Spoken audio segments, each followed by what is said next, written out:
suka nginep katanya di sana di toko gitu. Iya suka pak, kenapa gitu kata saya. Enggak ada hal-hal aneh kata mereka. Ya gimana ya pak, ya itu ya, kadang sih kata saya gitu kan. Itu waduh, kalau dijelasin kontrakannya itu yang punya pun nggak ngomong apa-apa gitu. Tapi ini aneh, lebih aneh. Istri saya selama 2 bulan hampir tiap malam itu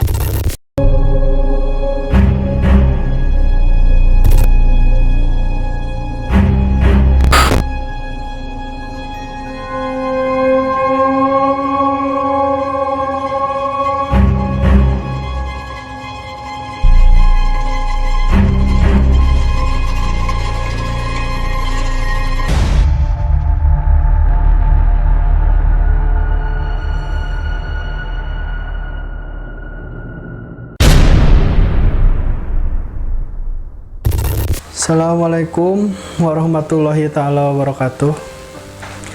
Kembali lagi bersama saya Ali Ridho di Tiludulur Misteri dalam acara Kupas Misteri.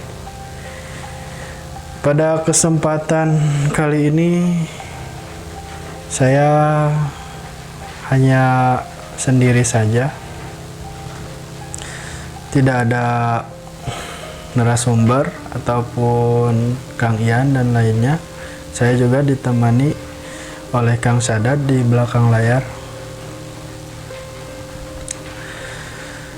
Alhamdulillahirrabbilalamin, sampai saat ini kita masih bisa bertemu, masih bisa membuat konten.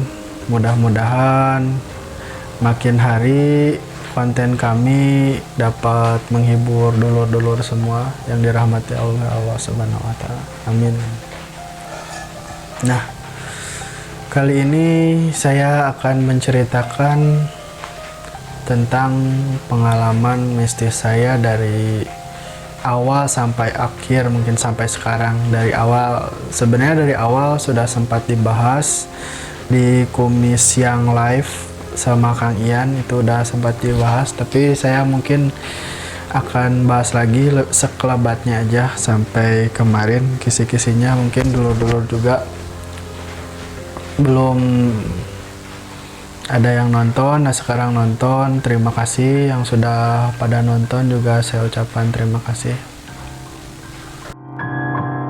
Baiklah, saya akan memulai perjalanan kisah hidup misteri saya yang saya alami selama kurang lebih, mungkin sampai saat ini kurang lebih 15 tahun. Lebih tepatnya itu awal mula titik terjadinya itu dimana ketika waktu itu saya menginjak kelas 3 SD, atau mungkin kurang lebih umur saya mungkin waktu itu sekitar 9-10 tahunan. Nah di situ saya ada ada suatu kejadian yang memulai di mana ini tuh terjadi. Saya juga agak ini sih untuk menceritakannya, tapi berhubung saya pun sebenarnya penasaran dalam menjalaninya, dan mungkin saya juga sambil nge-share, semoga ini bisa menjadi tontonan yang bermanfaat ya buat dulur-dulur, semoga bisa menghibur juga kisah-kisah saya.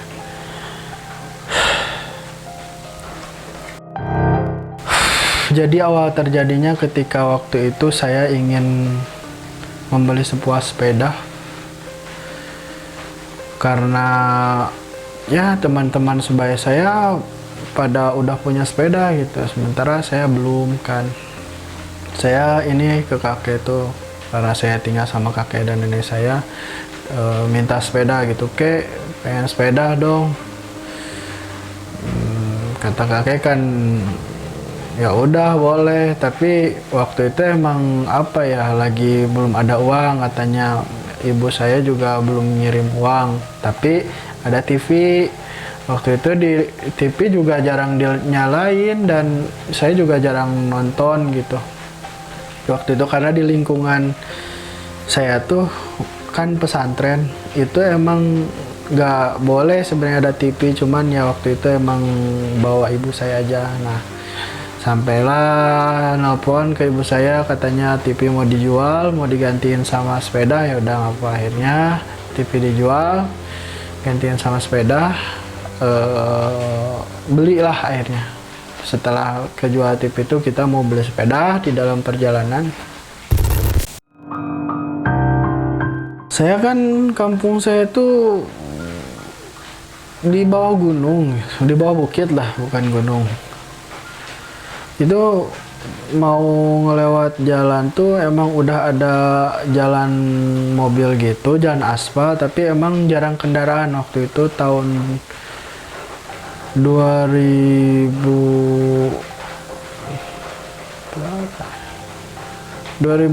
mungkin, 2005-2006 lah waktu itu. Dan kita jalan aja gitu, jalan kan. Nah, bertiga tuh, kita jalan bertiga. Sama ada santri, murid dari kakek saya, itu satu orang, bertiga jalan.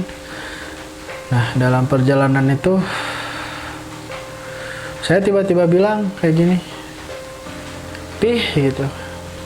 Kan ke kakek saya tuh bilangnya manggilnya Api gitu. Jadi, "Pih, di dieu mah loba jurigan," sambil nunjuk salah satu bukit yang kami lewati.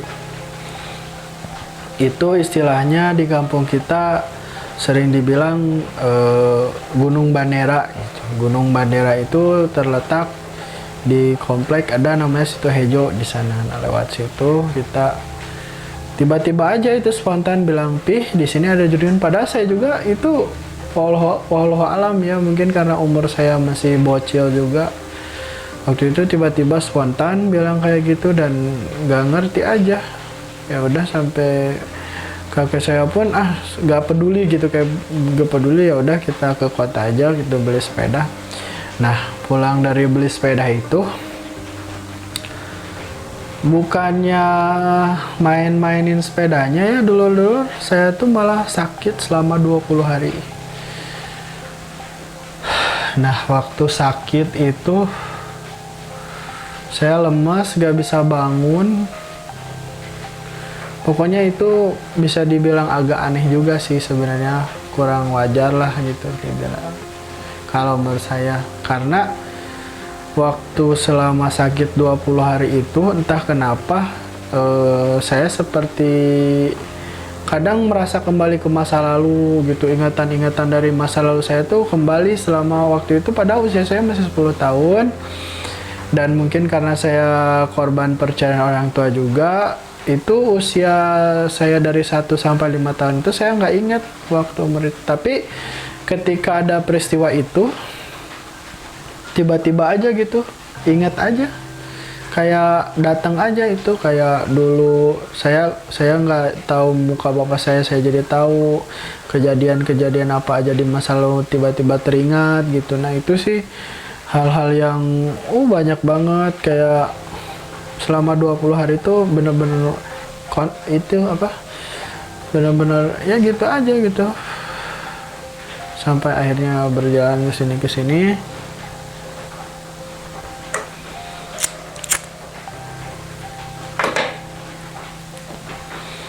Saya udah bisa ngerasain tuh hal-hal yang negatif, aura-aura negatif tuh kayak gitu-gitu udah mulai bisa merasakan.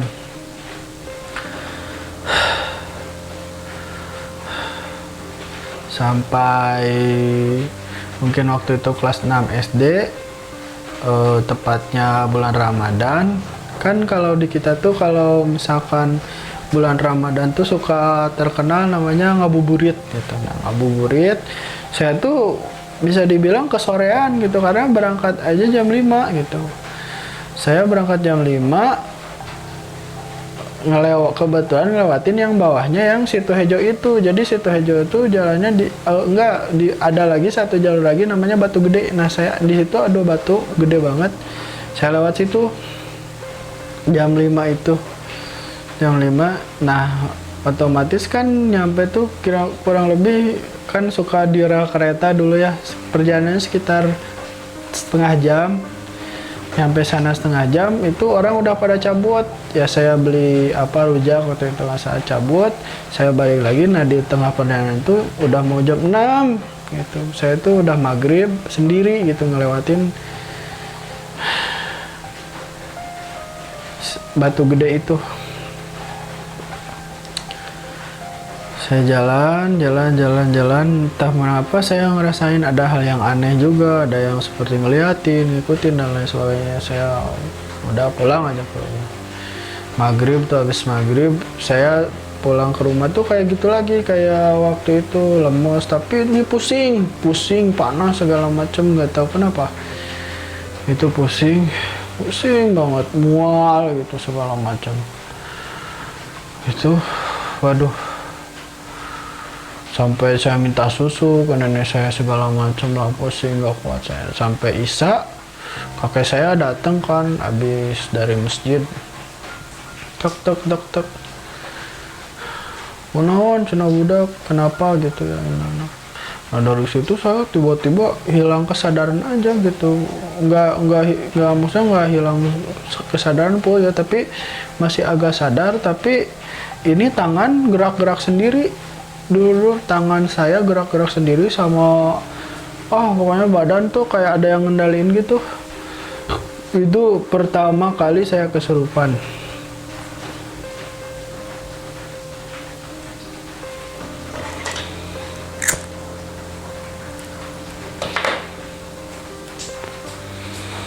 Saya ingat banget waktu itu ya, sepertinya yang masuk pun dari ular itu, nggak tahu saya. Sampai akhirnya disadarin sama kakek saya, alhamdulillah normal lagi. Hidup saya terus berjalan sampailah di waktu SMA. Menginjak SMA, saya adalah pribadi yang ya lumayan bisa dibilang rebel lah dalam hidup tuh kayak gitu. Waktu itu kebetulan ada saudara itu kesurupan waktu ziarah ke makam buyut. Di masa kesurupan dia tuh, dia manggil kakek saya gitu, manggil kakek misalnya, dan katanya si buyut itu ngasih sesuatu gitu, adalah semacam entah taring babi atau kuku macan, antara itu sih dua itu, tapi yang jelas warnanya putih, itu putih agak hitam juga agak runcing, antara kayak kuku sama taring aja kayak gitu. Itu disimpan di rumah. Nah karena itu nggak tahu saya apa, tapi sempat dengar juga sih, maksudnya itu gini kejadiannya. Saya ambil tuh kan, iseng ambil, main kan nongkrong sama teman saya bertiga tuh, main ke rumahnya. Kebetulan malam Jumat. Nah dari situ saya mulai ini lagi kejadian waktu saya kelas 6 SD kerulang lagi, tapi itu kayak macan gitu. Nah teman-teman saya pada kaget kan, pada kabur lah manggil bapaknya. Itu ada bapaknya yang kebetulan bisa saya dikeluarin, nah ngobrol ini segala macam. Dan dari situ wah saya bandel gitu kan, makin meningkat lagi bandelnya, kayak tawuran lah segala macam, ini itu kan persoalan itu kayak waduh. Pokoknya waktu itu entahlah, saya pun ada momen-momen dimana waktu itu ketika pegang barang itu seperti saya ada kekuatan magis gitu yang berada di badan saya itu. Saya lebih berani, saya lebih segala macam gitu. Sampailah ada teman saya yang ngajak pergi ke Padepokan tempat dia belajar ilmu kebatinan. Waktu itu kelas 1 SMA deh. Saya datang ke sana atas ajakan teman saya, karena kebetulan itu ternyata murid-muridnya pun saya kenal, itu teman-teman saya juga gitu. Akhirnya udah nggak ada perkenalan lagi, biasa udah pas malamnya gurunya datang, itu pas dia datang dia duduk, saya langsung jadi itu kita berantem, saya sama gurunya berantem tuh, tapi saya kalah tuh kayak entah kenapa mungkin jeblag itu ya yang des kayak gitu tuh, nggak tahu saya mental waktu itu tanpa ya sadar nggak sadar gitu, jauh sampai pintu. Nah dari sana mulailah menggeluti ilmu seperti kayak gini. Kemarin udah sempat saya ceritakan juga, nah nonton di Kumis ya di Theodore Mystery yang live sama Kang Ian. Itu mungkin sekelebat kisah saya sampai situ. Ada lengkap juga waktu saya di Padepokan. Nah kali ini Theodore saya akan loncat di mana saya mulai dikatakan berkuliah. Pada saat berkuliah pun di kampus itu ya gitu, nggak jauh-jauh dari hal mistis lah di bangunan ini segala tahu, tapi memang kayak gitu kalau kesannya tuh ya kita tahu ada ini ada itu, kadang juga ngeliatin ke kita atau auranya gimana. Temen-temen kan biasa aja gitu, kayak ngerasa nggak adil juga gitu sampai, tapi nggak, untuk perkuliahan nggak berselang lama. Karena mungkin waktu itu saya hanya menempuh 1 tahun saja di pendidikan tingkat tinggi itu. Lalu menginjak kerja, waktu itu kerja posisi saya di Subang. Wah menarik banget di Subang. Yang apa ya, yang di perkuliahan pun udah saya bahas. Saya ngampus di daerah sekitaran Bandung, Sumedang lah lebih tepatnya, dekat-dekat Bandung kan daerah itu.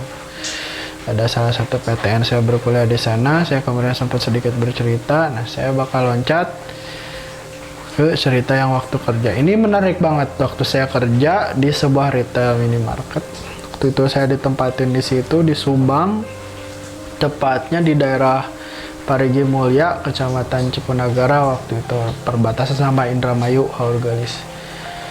Itu waktu saya pertama ke sana, saya tuh bangunan baru kan tuh, saya ditempatin di sana, saya nggak tahu apa-apa. Ya udah aja gitu, saya kerja biasa kerja, tapi seiring berjalan tuh kok banyak yang ganjil gitu, kenapa nih? Akhirnya cari tahu, berbaur juga sama warga di sana kan. Itu apa ya namanya,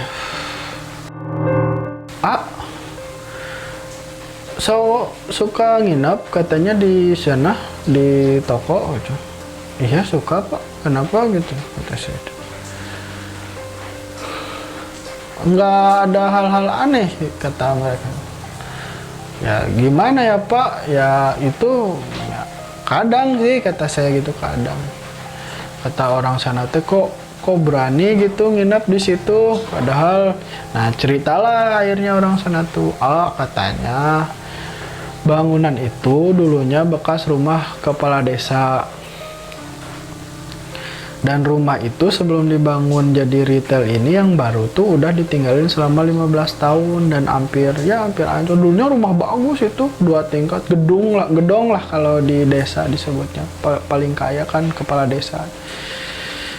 Di kejadiannya itu si kepala desa dan keluarga itu waktu anaknya mau nikah gitu, pada belanja kan semua ke kota tuh, naik mobil, di perjalanan tabrakan meninggal semua. Itu tragis sekali, dan sampai di situ keluarganya tidak ada yang mau menempati rumah itu, udah dikosongin aja gitu, sampai akhirnya dibeli oleh pihak perusahaan saya bekerja dan dibangun tokonya. Ya gitu, dulu pun banyak kejadian. Nah ini yang menarik nih, kan minimarket tuh ya biasanya gitu kan, barang-barang kita kerja sampai sip-sipan juga kan. sampai malam kita beresin barang segala macam supaya pagi itu kita udah langsung buka kan, pengen itu udah rapih tidur. Waktu pagi bangun pagi, kok barang tuh udah acak-acakan gitu, udah kayak banyak di bawah gitu, ada beberapa, ada yang kayak aneh aja sih. Itu toko baru, kalau tikus gak mungkin sih karena baru banget kan ya, itu nggak pernah saya lihat. Itu waduh, kata saya kok gini terus saya kesini kejadian. Lalu waktu itu ada kejadian juga waktu teman-teman atasan-atasan saya pada nginap di situ nemenin saya karena dia shift 2 tapi saya shift 1. Saya udah istirahat aja, istirahat waktu itu mungkin agak nggak terlalu malam juga, sekitar jam 8 saya tidur. Nah mereka tuh baru tutup jam 10 kan, mereka tidur. Jam 3 saya bangun pengen ke air gitu kan. Waktu saya bangun ke air, waktu di air bentar saya ngedengar kayak suara ledakan gitu, kayak petasan yang agak gedor gitu. Kaget kan saya, apa gitu. Langsung saya ke itu, sumber suaranya dari meja kasir. Itu saya cek ke sana, ke kasir. Itu silver queen yang gede yang 1000 sekilo deh kalau nggak salah, itu udah pada di bawah. Kok aneh gitu kan. Tapi saya beresin aja semua, nggak cerita. 2 hari kemudian saya penasaran sambil bilang lah ke atasannya, Pak, saya mengalami kejadian ini, pengen cek CCTV dong gitu kan, cuma dia yang punya akses. Akhirnya dia buka CCTV dan itu alangkah terkejutnya kita, si silver queen itu jatuh semua tapi si wadahnya berdiri lagi. Itu yang nggak bisa pikir sih. Itu gila. 2 kali itu. Nah yang ketiga kali itu saya sendiri itu di toko, habis teleponan kan sama ya waktu itu pacar. Habis teleponan mau tidur, tiba-tiba dus gak ada angin, gak ada apa-apa, dus gede yang snack jatuh tiba-tiba bruk aja brrr gitu. Merinding banget. Nah dari situ tiba-tiba mata saya nggak bisa dibuka gitu, tapi tangan sama kaki ini bisa, cuman mata tuh nggak bisa kebuka. Tuh kagetnya setengah mati itu saya. Ya kirain saya pikir mungkin saya meninggal gitu. Mungkin apakah ini yang dinamakan meninggal gitu? Saya nggak tahu loh. Ini bener-bener. Tapi setengah jam lah saya bisa buka lagi. Lihat ini udah berceceran. Nah dari sana mah udah biasa aja lah, saya cuek. Saya lagi mandi, kadang ada yang di belakang tuh kayak ada apa gitu, pada ada kayak anak kecil segala macam lah itu. Aduh, sampai setahun itu saya nggak kuat, akhirnya saya keluar. Nah tamatlah di Subang, saya balik lagi ke Sukabumi dan ceritanya saya menikah. Ini nih yang menarik.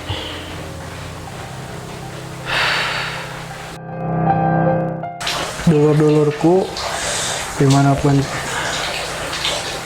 kalian berada, dulur-dulur tercintaku.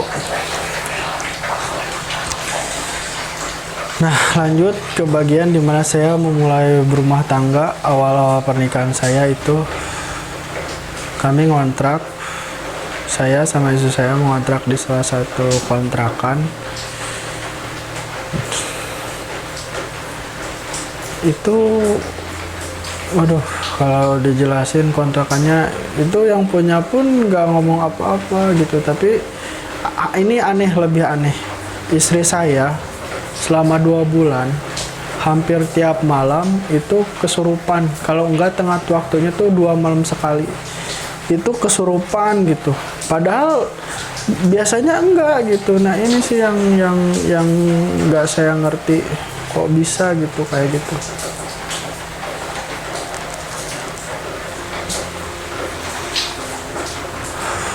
Dan di rumah kontrakan itu waktu Saya mandi pun kayak ada yang liatin gitu di atas.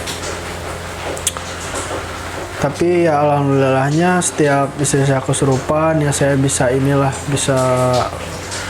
membacakan ayat Al-Quran. Waktu itu saya baca, saya kelilingin rumah saya waktu itu, tapi tetap kayak gitu. Dan terakhirnya itu, waduh, ini saya nggak kuat ceritainnya. Malam Jumat jam 3 malam waktu itu ada teman saya lagi nginep di kamar satu lagi, karena satu rumah itu ada 2 kamar.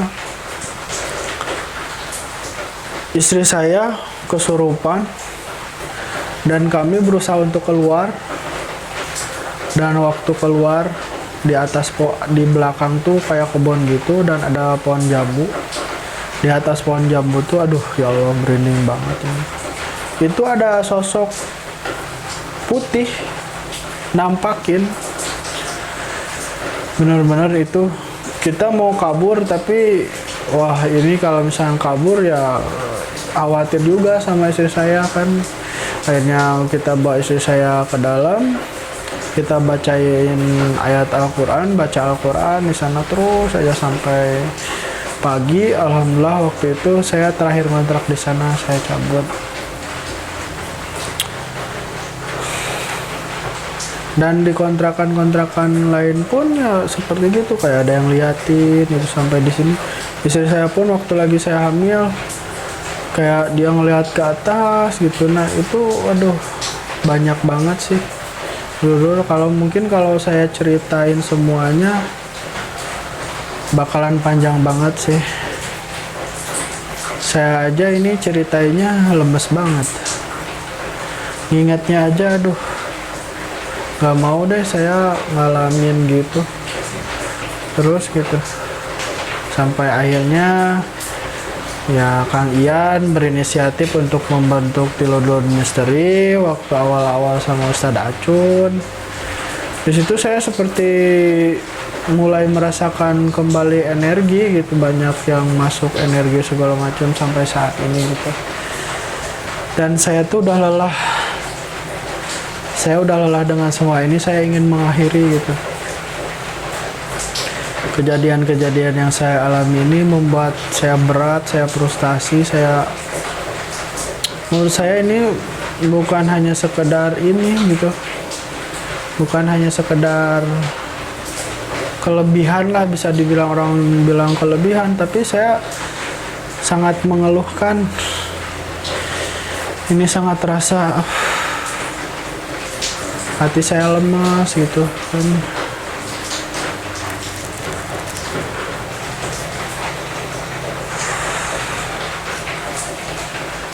Dan mungkin untuk sampai saat ini saya hanya mampu bercerita segitu. Tapi jika dirincikan ini, waduh, lika-liku yang saya alami itu bisa dibilang ya berat juga. Mungkin nanti di lain kesempatan saya ada waktu, insya Allah saya ceritakan lagi lebih detailnya.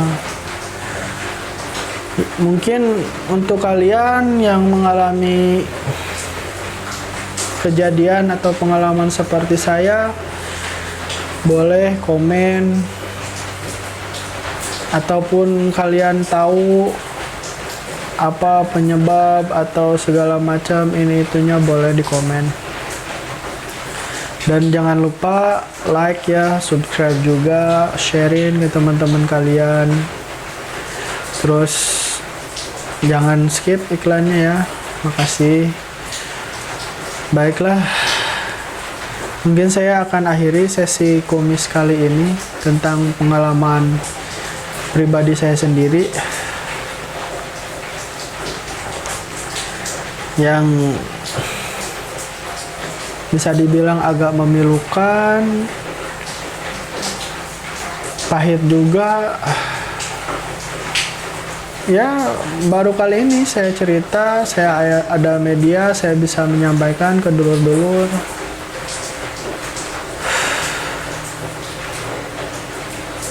Mudah-mudahan cerita saya bermanfaat, menghibur, ataupun bisa diambil hikmahnya dari kejadian yang saya, bahwa ya mungkin saya pernah menuntut ilmu ini itu untuk mencapai hal-hal seperti itu, mungkin ada juga yang harus kita korbankan dan tidak instan. Sampai saya mengalami resikonya sampai sekarang, saya minta doanya juga buat dulur-dulur ya, untuk kesembuhan batin saya, mental saya, jiwa saya, untuk bisa kembali normal lagi seperti kehidupan ya orang-orang selayaknya gitu. Untuk yang udah nonton, saya ucapkan terima kasih banyak. Saya akan akhiri